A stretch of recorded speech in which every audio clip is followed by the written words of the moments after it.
হযরত শাহজালাল আন্তর্জাতিক বিমানবন্দরে বিপুল পরিমাণ স্বর্ণালংকার ও বৈদেশিক মুদ্রা সহ মফিদুল ইসলাম নামে এক মোয়াল্লেমকে আটক করেছে এয়ারপোর্ট আর্মড পুলিশ ব্যাটালিয়ন। গতকাল দুপুরে বিমানবন্দরের আগমনী ক্যানোপি ২ এলাকা থেকে পালানোর চেষ্টাকালে তাকে ধরা হয়। সৌদি আরব থেকে একটি ফ্লাইটে আসা এই মফিদুলের বাড়ি খুলনা জেলার লবণচড়া এলাকায়। আটক ওই ব্যক্তির ব্যাগ তল্লাশি করে প্রায় ৫০০ গ্রাম ২১ ক্যারেটের স্বর্ণালংকার উদ্ধার করা হয়, যার বাজার মূল্য ৮৩ লক্ষ টাকার বেশি। এছাড়া তার কাছ থেকে মার্কিন ডলার, সৌদি রিয়াল সহ বেশ কয়েকটি দেশের মুদ্রা ও বাংলাদেশি টাকা জব্দ করা হয়েছে।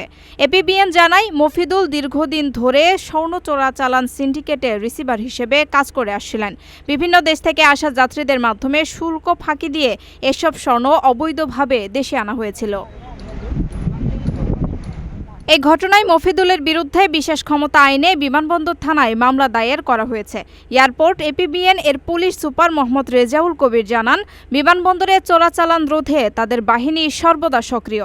যাত্রীদের নিরাপত্তা নিশ্চিতের পাশাপাশি যে কোনো ধরনের অবৈধ তৎপরতা ও রাজস্ব ফাঁকি বন্ধে এ ধরনের অভিযান নিয়মিত অব্যাহত থাকবে বলেও তিনি উল্লেখ করেন।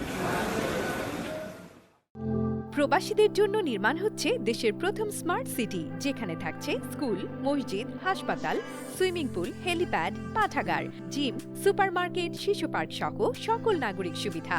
মাত্র ৩০ লাখ টাকা বিনিয়োগে মিলছে আকর্ষণীয় ফ্ল্যাট।